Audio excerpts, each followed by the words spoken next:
오늘 주신 말씀은 창세기 6장 1절에서 12절 말씀입니다. 창세기 6장 1절에서 12절 말씀 한 절씩 교독하겠습니다.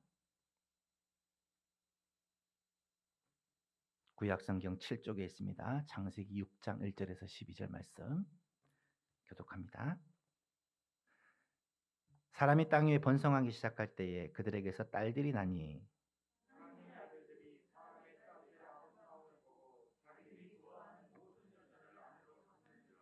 여호와께서 이르시되 나의 영이 영원히 사람과 함께하지 아니하리니 이는 그들이 육신이 됨이라. 그러나 그들의 날은 120년이 되리라 하시니라.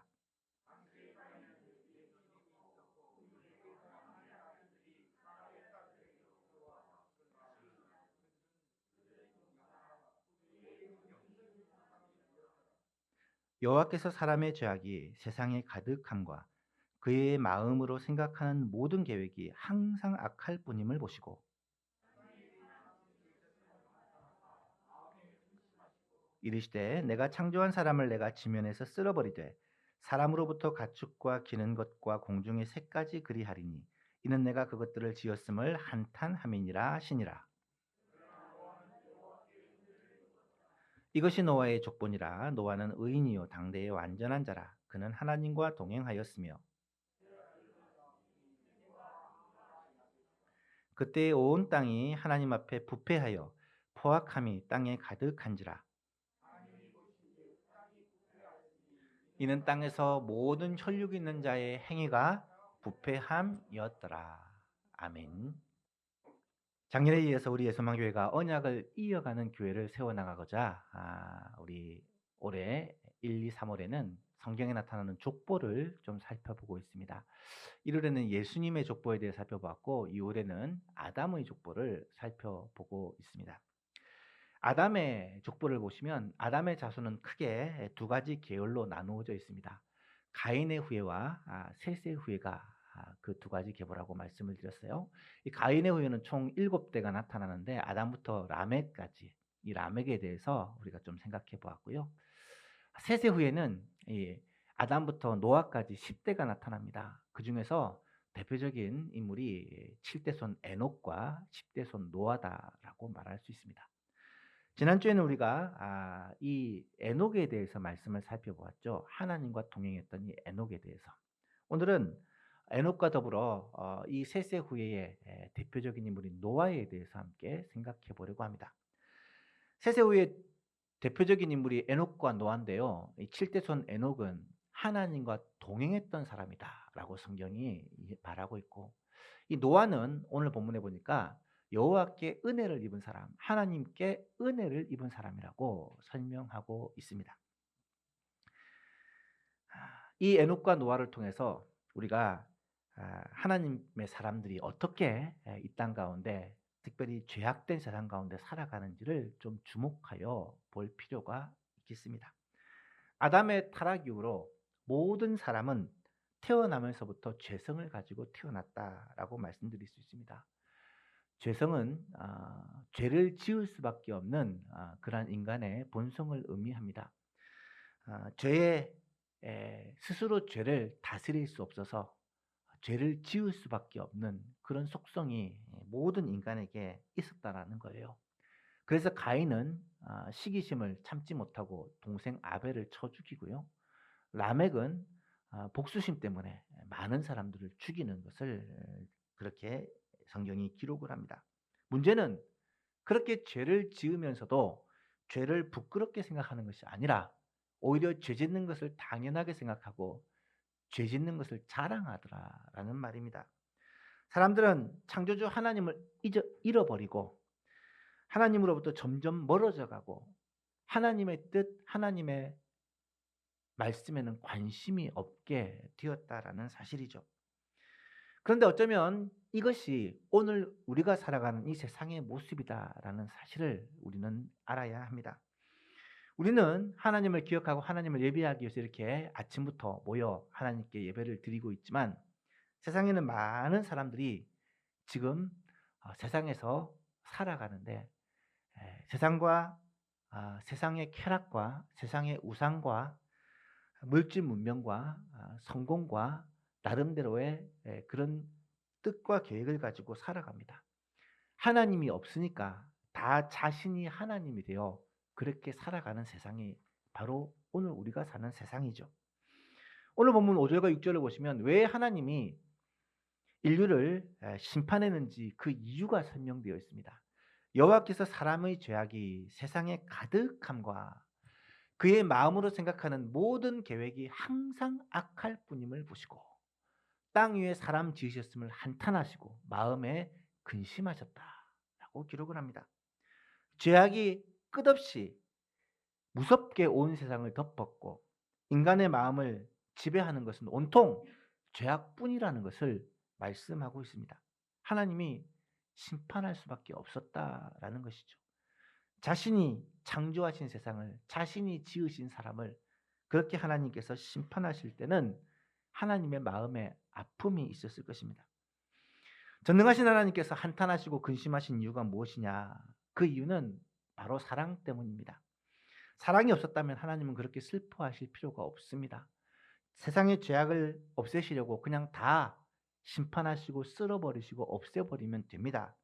하지만 하나님은 기대하시고 참고 기다리시고 돌아오기를 원하셨지만 사람들이 계속 악을 향하여 계속 죄를 향하여 나아갔기 때문에 어쩔 수 없이 인류를 심판할 수밖에 없는 기막힌 상황에 놓이게 된 것입니다. 그 원인을 6장 1절 2절은 이렇게 설명을 합니다. 사람이 땅 위에 번성하기 시작할 때 그들에게서 딸들이 나니 하나님의 아들들이 사람의 딸들의 아름다움을 보고 자기들이 좋아하는 모든 여자를 아내로 삼는지라.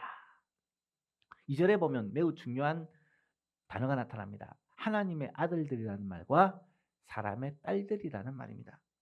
여러분, 하나님의 아들들은 누구고 사람의 딸들은 누구일까요? 사람의 딸들은 쉽게 말해서 가인의 후예들이라고 생각하면 됩니다. 세상 사람들이라고 생각하면 돼요. 죄인의 모습 그대로 태어나 세상을 살다가 결국 멸망을 향해 나가는 이 세상 사람들, 죄인들의 모습입니다. 그렇다면 하나님의 아들들은 누구냐? 똑같이 죄인이지만 끊임없이 하나님께로 돌아오려고 애쓰는 자들, 우리가 세스 후예들이라고 표현한 그 사람들입니다. 이 세상은 계속해서 하나님으로부터 멀어져 갑니다. 하지만 우리는 죄를 짓고 세상 속에 살지만 하나님께로 돌아오려고 애를 쓰고 있습니다. 하나님 앞에 나와서 예배를 드리고 하나님 앞에 나와서 회개를 하고 하나님 앞에 나와서 하나님을 기쁘시게 하려고 애쓰고 있다라는 거예요. 이 사람을 가리켜 구약에서는 세세 후예들이다 혹은 구약의 교회다라고 표현을 하고 오늘 본문에서는 하나님의 아들들이다라고 표현을 하고 있는 것입니다. 하나님의 아들들이 사람의 딸들의 아름다움을 보고 자기들이 좋아하는 모든 여자를 아내로 삼았다. 여러분, 가인의 후예들은요, 에덴 동산을 떠나고 하나님을 떠나서 마음대로 삽니다. 물질 문명을 이루고 무기를 만들고 문화와 예술을 창조합니다. 철기 문화와 농경 문화와 유목 문화와 음악과 예술이 다 하나님의 사람이 아닌 사람의 딸들에게서 시작되었다는 것을 우리가 라멕을 생각하면서 보았습니다. 오늘날도 사람들은 그렇게 살아갑니다. 기술을 개발하고 산업을 발전시키고 문화생활을 즐깁니다. 하나님 없이도 너무나 잘 살아가는 것처럼 보입니다. 이것이 가인의 후예의 모습이고 이 땅에 살아가는 세상의 사람들의 모습이고 오늘 본문에 나타난 사람의 딸들의 모습입니다. 문제는 하나님의 아들들은 그들과 다르다는 거예요. 구별되었다는 것입니다. 그들은 세상 가운데 똑같이 살아가지만 하나님께로 나오고 하나님을 찾고 하나님의 뜻대로 살려고 애를 쓰는 사람들입니다. 하나님의 사람들은 지금도 이 세상 속에서 살아가지만 이렇게 모여서 하나님을 예배하고 하나님의 뜻이 무엇인지를 알고 그 뜻대로 살려고 애쓰는 사람들입니다. 이 하나님의 아들들과 사람의 딸들은 세상 역사, 성경 역사, 모든 역사에 항상 있었다라는 사실을 알 수가 있습니다. 하나님이 소돔과 고모라 성을 심판하시기 전에 먼저 아브라함에게 이것을 가르쳐 주십니다. 아브라함은 이것을 위해서 기도하죠. 왜냐하면 자신의 조카 롯이 소돔성에 살고 있었기 때문입니다. 그때 아브라함이 하나님 앞에 중보기도를 하면서 처음에는 50명 의인이 있으면 용서해 주시렵니까? 해주겠다. 나중에 몇 명까지 가요? 10명까지.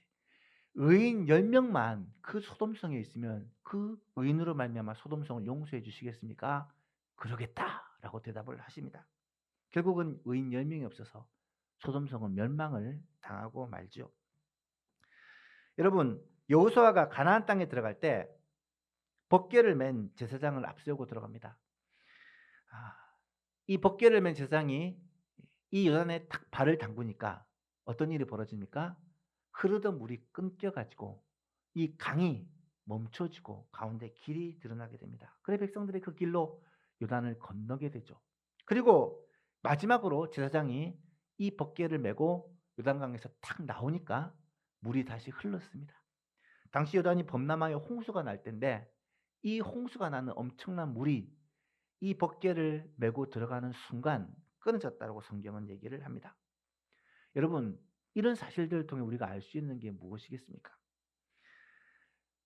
오늘날에도 하나님의 사람들이 하나님을 부르며 하나님을 찾으며 하나님께 기도하며 하나님께 예배하는 하나님께 나아가는 우리들의 이 모습 때문에 하나님의 진노와 심판이 지금 막아지고 있다는 사실입니다. 의인 10명이 만약에 하나님 앞에 나오려고 애를 쓴다면 소돔과 고모라 정도 결코 멸망하지 않았을 것입니다. 하나님의 아들들이 이런 죄악된 세상 가운데서 하나님을 예배하고 하나님의 뜻대로 살려고 몸부림치고 있다면 그래도 소망이 있다라는 거예요.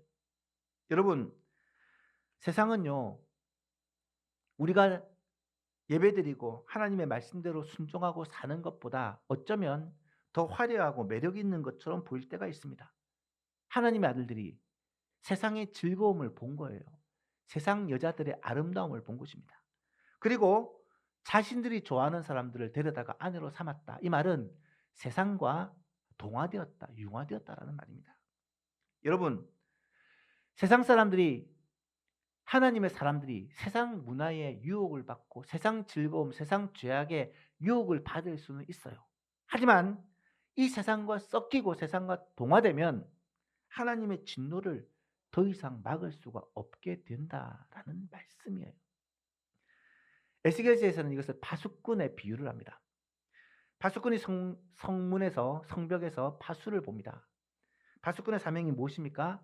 적들이 쳐들어오면 그것을 멀리서 보고 성에 알리는 것입니다. 그리하 해서 적절하게 대비를 할 수 있기 때문에. 파수꾼이 성벽에서 파수를 보다가 몇 날 며칠이 지나도 아무 반응이 없으니까 아무 일 없는가 보다 괜찮겠다 생각하고 무장도 해제하고 총도 버리고 망원경도 내려두고 푹 자고 있다. 어떻게 되겠습니까? 적이 쳐들어올 때 아무도 그 위기를 막아줄 사람이 없다라는 사실이죠. 여러분, 오늘 본문에서 우리는 이 사실을 꼭 알아야 합니다. 하나님의 심판이 오는 것은 세상이 악하기 때문이 아니라 하나님의 사람들이 세상의 딸들의 아름다움을 보고 하나님의 사람들이 세상과 동화되고 세상과 같아졌기 때문에 왔다라는 거예요. 오늘날도 마찬가지입니다. 하나님의 심판이 어떻게 옵니까? 세상 사람들이 악하기 때문에 오는 것이 아닙니다. 이 세상이 왜 이렇게 비참하게 되었습니까? 정치인들이, 돈 많은 사람들이, 또 악한 사람들이 세상을 어지럽고 악하게 만들기 때문이 아닙니다. 여러분, 세상은 점점 악하여져 갈 것이고 이것은 성경에서 이미 말하고 있는 사실입니다. 문제는 뭐냐? 하나님의 교회가 세상 타락하여 세상을 쫓아가기 때문에 오늘날 큰 위기가 우리에게 오고 있다는 사실입니다. 역사를 한번 보십시오. 한 나라가, 한 사회가 하나님의 심판을 받고 멸망해가는, 무너져가는 그 모습에는 항상 어떤 사실이 있었습니까? 교회가 잠을 잤다는 거예요. 교회가 타락했다는 거예요. 교회가 돈을 좋아하고 인기를 좋아하고 권력을 좋아하고 교회가 세상을 정화시키고 세상 가운데 하나님의 말씀으로 세상 가운데 경고할 능력을 잃어버렸기 때문에 결국 교회 타락이 하나님의 심판을 가져왔다는 사실을 우리는 역사를 통해 분명히 알 수 있습니다. 가장 큰 잘못은 목사님들이 바른 복음을 설교하지 않기 때문입니다. 예수 그리스도 안에 있지 않으면, 방주 안에 있지 않으면 반드시 멸망을 받고 심판을 받고 지옥불에 들어간다는 이 복음을 설교하지 않기 때문입니다. 예수 그리스도 그분을 의지하지 않으면 결코 구원을 받을 수 없다는 사실을 분명히 외치지 않기 때문입니다. 결국은 강단이 타락하고 교회가 타락하고 성도들이 타락하면 결국은 하나님의 심판이 이 땅에 올 수밖에 없다라는 것입니다. 노아 시대 하나님의 이 홍수 심판이 임한 것은 그 책임이 사람의 딸들에게 있는 게 아니라 하나님의 아들들이 타락했기 때문이다. 하나님의 아들들이 자신의 역할을 잃어버리고 예배를 포기하고 경건한 삶을 포기하고 세상을 따라가기 때문에 이 하나님의 무서운 심판이 왔다라는 사실을 꼭 기억할 수 있기를 바랍니다. 오늘 우리나라도 마찬가지입니다. 한국 교회가 나라의 운명을 쥐고 있습니다. 나라가 망할 것처럼 악한 사람들에 의해 나라가 무너질 것처럼 염려하고 걱정하지만 여러분, 악한 사람들 때문에 나라가 무너지지 않습니다. 하나님의 사람들이 깨어 정신을 차리고 기도하면 이 나라는 결코 무너지지 않다는 사실을 기억하시기를 바랍니다. 하지만 우리 성도들이 우리의 본분을 잃어버리고 성도들이 우리의 사명을 잃어버리고 복음 전하지 않고 말씀을 가르치지 않고 제대로 하나님의 말씀을 교육하지 않으면 몇 날 며칠이 못 가 이 나라는 무너져 버리고 말 것입니다. 이 노아의 홍수를 통해 하나님의 경고의 말씀을 우리가 듣게 될 수 있기를 간절히 바랍니다. 3절에 보니까 여호와께서 말씀하시기를 나의 영이 영원히 사람과 함께하지 아니하리니 이는 그들이 육신이 됨이라. 그러나 그들의 날은 120년이 되리라 하시니라. 여러분, 나의 영이 사람과 함께하지 않는다라는 말은 하나님께서 창조한 사람들에게 주셨던 보편적인 성령을 하나님의 영을 거두어 버리신 사건입니다. 여러분, 이거는 무시무시한 사건입니다. 이때부터 하나님의 영이 사람들과 늘 함께 계신 것이 아니라 필요한 때에 특정한 사람에게만 임하고 또 떠나시는 일을 반복하게 됩니다. 이 비참한 일들이 회복된 사건이 무엇이냐? 오순절 성령 강림 사건이죠. 보편적인 하나님의 성령이 우리에게 믿는 자들에게 임하신 사건. 이것이 이 홍수 심판의 비극을 회복한 사건이다라고 말할 수가 있습니다. 마태복음 24장을 읽어보면 노아 홍수에 대해서 이렇게 설명을 합니다. 홍수 전에 노아가 방주에 들어갔던 딸까지 사람들이 먹고 마시고 장가들고 시집가고 있으면서 홍수가 나서 그들을 다 멸하기까지 깨닫지 못하였으니 인자의 임함도 그러할 것이다. 홍수 때와 같이 마지막 날에도 이렇다라는 것을 설명하고 있습니다. 무슨 말입니까? 마지막 심판, 최후의 심판이 임할 때도 사람들은 먹고 마시고 장가들고 시집가고 즐기며 놀고 다 멸하기까지 깨닫지 못한다라는 말입니다. 사람들은요, 심판이 얼마나 무서운지를 모릅니다. 지옥이 얼마나 비참한지를 모릅니다. 지옥에 가면요, 죽지도 않고 영원히 고통받습니다. 지옥은요, 죽고 싶어서 죽을 수 있는 곳이 아닙니다. 아무리 고통을 받아도 한 100년 고통받고 나면 다시 기회가 주어진다면 그래도 그 소망으로 살 수 있겠죠. 지옥은요, 소망이 없는 곳입니다. 소망이 없는 곳입니다. 여러분, 구원의 문제가 얼마나 심각한지를 여러분은 아시죠? 그런데 많은 사람들은 심지어 성도들조차 구원받는 것을 너무너무 중요하게 생각하지 않습니다. 예수 믿고 구원받으면 좋죠. 근데 지금 바빠서, 지금 내가 하는 일 때문에, 지금 상황이 안 좋아서. 여러분, 구원의 문제는 그렇게 생각할 수 있는 문제가 아닙니다. 영원한 생명과 영원한 심판이 기다리고 있는, 영원한 생명과 영원한 심판의 길이 우리 앞에 놓여 있는데 그 길을 선택하는 문제는 내일로 모레로 미룰 수 있는 문제가 아니라는 말입니다. 성도들조차도 하나님을 믿는 것, 하나님께 예배를 드리는 것, 하나님께 기도하는 것이 얼마나 중요하고 얼마나 중 대단한 것인지를 잘 모르고 있습니다. 교회에 나오는 것도 매주 나오는 것도 힘들어합니다. 하나님께 기도하는 것도 의무감으로 기도합니다. 여러분 그렇지 않습니다. 하나님의 진노와 심판이 이 땅에 임하여 멸망을 당할 때 그 진노와 심판을 막고 있는 것들이 성도들의 고독한 예배와 기도였다라는 사실입니다. 오늘 우리나라에도 하나님의 무서운 심판이 쏟아질 수밖에 없지만 교회가 하나님 앞에 간절히 기도하고 주님의 은혜를 사모할 때 하나님께서는 우리를 불쌍히 여기시고 긍휼히 여기시고 우리를 통하여 하나님의 심판과 하나님의 그 무서운 심판을 미루고 계시다는 사실입니다. 5절 이하를 봅시다. 여호와께서 사람의 죄악이 세상에 가득함과 그의 마음으로 생각하는 모든 계획이 항상 악할 뿐임을 보시고 땅 위에 사람 지으셨음을 한탄하사 마음에 근심하시고 이르시되 내가 창조한 사람을 내가 지면에서 쓸어버리되 사람으로부터 가축과 기는 것과 공중의 새까지 다 그리하리니 이는 내가 그것들을 지었음을 한탄함이니라 하시니라. 하나님이 능력이 없어서가 아니라 사랑하시기 때문에 자기가 지은 모든 것들을 다 멸하시기로 그렇게 결심을 하십니다. 하나님이 창조한 모든 것들을 다 쓸어버리는 하나님의 마음이 얼마나 아프시겠습니까? 그런데요, 8절 말씀에 뭐라고 말하는지 보십시오. 그러나 노아는 여호와께 은혜를 입었더라. 그러나 노아는 여호와께 은혜를 입었더라. 여러분 이 말씀은 정말 기가 막힌 말씀입니다.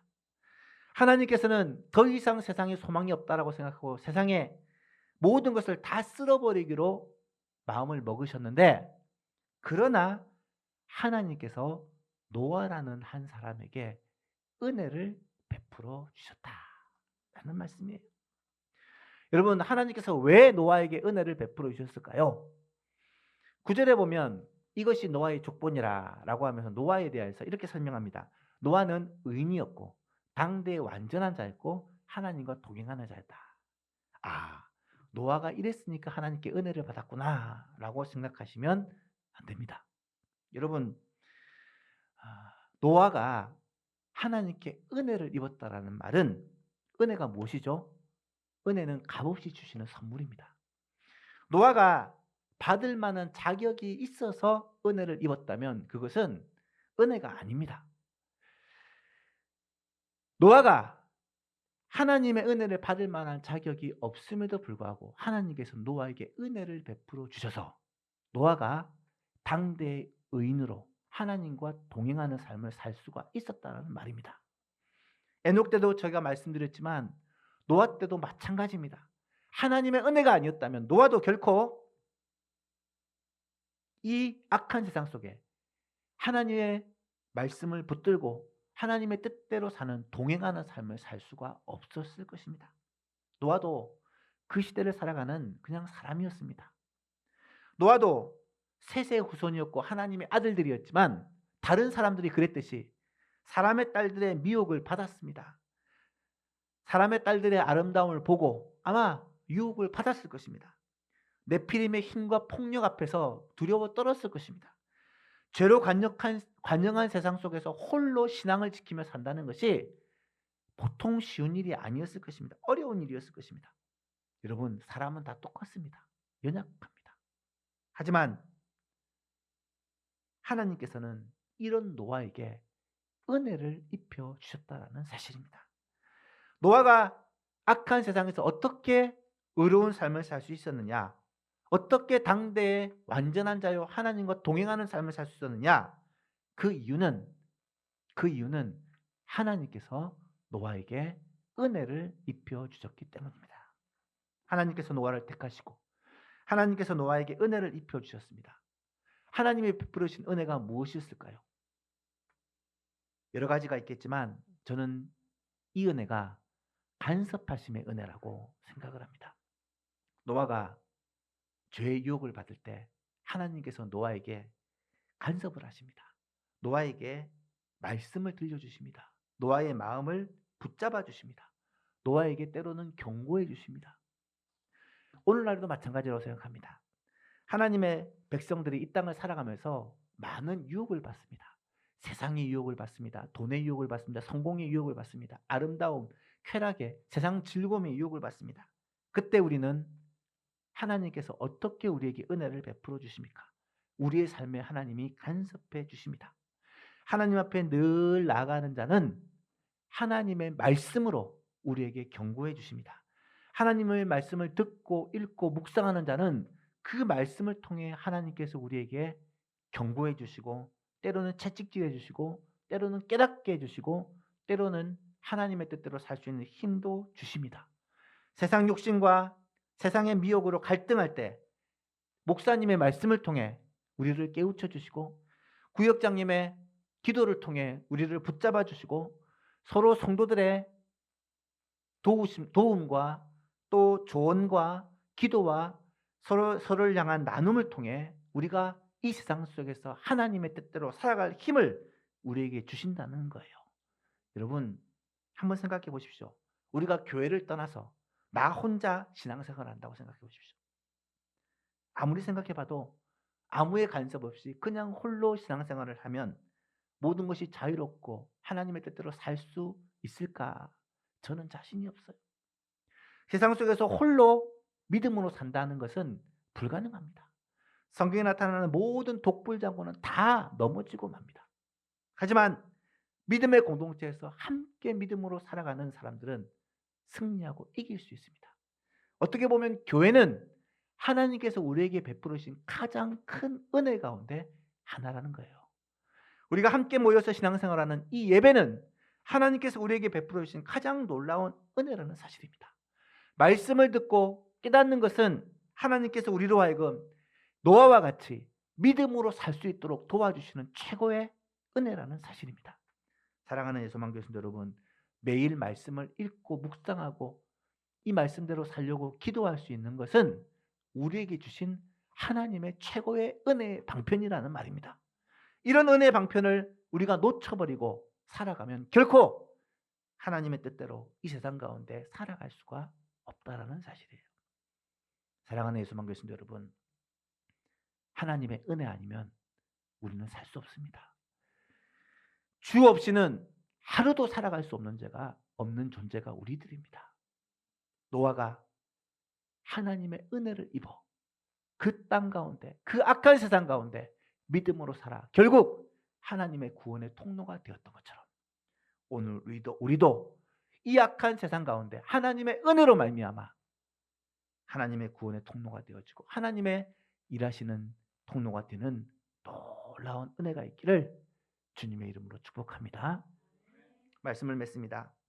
노아는 하나님의 은혜를 입음으로 말미암아 심판을 면하고 구원을 받았습니다. 오늘 우리도 하나님의 은혜가 아니면 살 수 없는 존재입니다.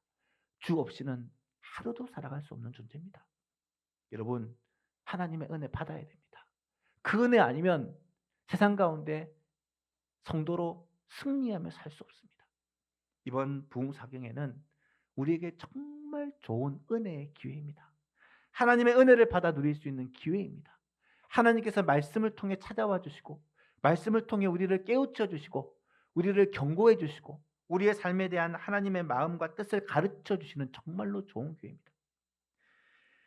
우리가 하나님의 말씀을 듣고 성령의 충만을 받아 하나님의 영이 우리 가운데 임하실 때 우리는 이 악한 세상에서 능히 하나님의 자녀다운 하나님의 백성다운 삶을 살 수 있습니다.